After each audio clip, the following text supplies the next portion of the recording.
Hi everyone, it is Courtney Herring, and as I told all of you, I'm going to go live every single day because there's so many different things that are going on in healthcare, and I feel like it just needs to be reported and said, and I feel like everyone needs to learn.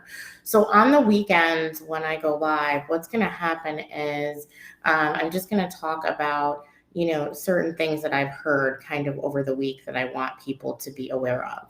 So today is going to be a story about a 4-year-old who has epilepsy. His epilepsy is uncontrollable. Medication is not really helping it. He can have or has had up to 30 seizures a day, even before 12 noon. At times, when he has a seizure, what happens is he stops breathing. So that means that we would have to, bring oxygen to him, get oxygen to him, and then again revive him. And then, of course, we all know that seizures are also debilitating. So after a seizure, mostly, people are very tired. Some can be very confused. It's just not the way to be. So think about a 4-year-old that is going through this and has gone through this his whole life. The reason why I'm telling you this is because this 4-year-old is being taken care of by an amazing mother. This mother does nothing but take care of her child and goes to work. Her work is assisting with, like the different schedules. He has all different, types of things that people are helping him with like therapy and all that good stuff. And I have known this person for about over 2 weeks. I mean, 2 weeks, excuse me, 2 years. Okay. Um, as someone who has had a child that could have a life-threatening illness, that's something that you cannot describe. If you are a healthcare professional, I really urge all of you to really think about how you approach parents with children that are either terminally ill, or ill and we just don't know why. Not only do you have to think about how are you treating the children, but think about that parent. Think about the family. No one has a child, okay, and wishes upon them to have certain incidences happen to their child. When your child is sick, it's something, again, I cannot even describe. You have a lot of brain fog when you go to the doctor and the doctor's telling you, right, about your child. Sometimes you need to even have another family member to hear what the doctor is saying, because I've even had this. They told me about my child, like different things that are going on, and you're so hyper focused on your child. Like, what am I going to do? What's going on? You can't even hear what the doctor is saying or healthcare provider. So one of the things is if you are in this world, if you are in this healthcare world, make sure that you're talking to people in a kind and respectful manner. So let me tell you what happened. True story. This woman has probably not been out of her house in I don't know how long. I'm talking going from work to take care of her son that has seizures more than you would know. Okay? I have even brought her food during COVID, okay? Because he was having so many seizures, he was in a children's hospital, all right? So this is very serious. And I don't know if any of you have ever seen a child seizing and not breathing, but it's definitely a sight that you don't want to continue to see. This message today is not about, doctors not doing their job. They are doing their job and they're trying to figure out and help this child. That's not what we're talking about here. But what we are going to talk about is parents and how parents are treated sometimes during this. So I have begged this woman to watch her child for over 2 years. I wanted her, because I knew how it felt for 2 years, to not be able to take a shower for more than 5 minutes, to not be able to eat hot food. That's a lot of mothers and fathers, but to not feel nervous, is my child going to wake up tomorrow? To be able to go to sleep all the way through the night and not check up on my child to see if they're breathing. So, I mean, I think all of you understand, you know what I'm saying. She's completely on edge all the time. Is my son going to have a seizure? What is going to happen every day? I have to make sure that even if I use the restroom, that I hear him or know if he falls down, stops breathing, I need to run, get oxygen, and put it on my child to save his life. So just think about this. This is every day for this woman. So she wanted to go somewhere, and she actually canceled her appointment at first. And she called me and she asked, I really need to go to this appointment. It's very important for my health. And I work from home, right? So I said, of course, my son is in school. I will come to his environment. I'll drive right over there. So I drove over there. I was over there for, quite a long time. And what occurred was one of his in-home therapies came in. So the in-home therapy came in. She did a phenomenal job. I introduced myself. I showed her my vaccination card. I wore a mask, and I moved to the dining room area so that they could, work together.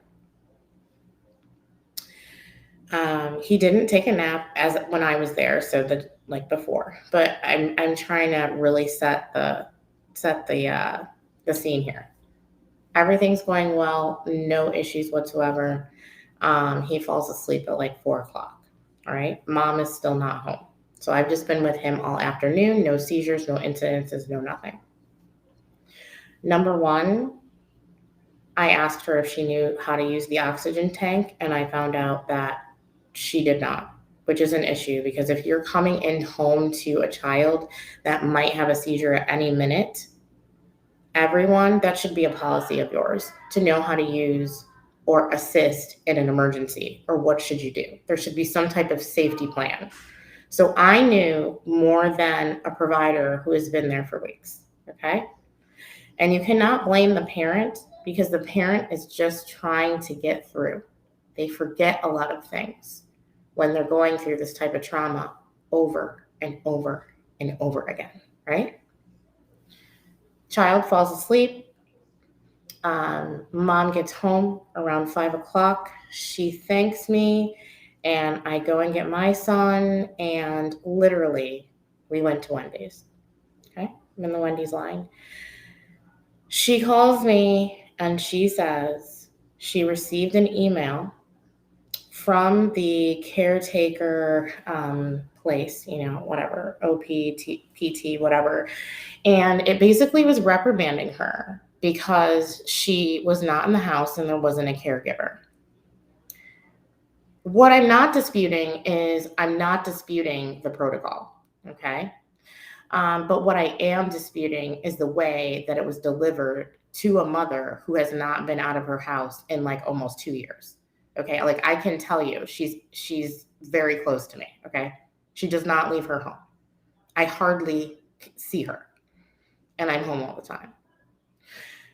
When this woman came home, she was filled with joy because she knew that she could count on just one other person that she didn't have to pay to watch her child for just a few hours because her caregiver that day was sick and she had an appointment. The email was reprimanding her because it was against protocol. But you all know that I used to be a social worker, correct? So when the woman came into the door, I told her who I was. I gave her my vaccination card. and I wore a mask. To me, it was their job to say, hey, ma'am, and I announced that she was not here. Ma'am, at this time, we cannot give therapy. You are not a guardian. Perfect. That's totally fine. After this woman has received this email, she was so upset, but came home so happy.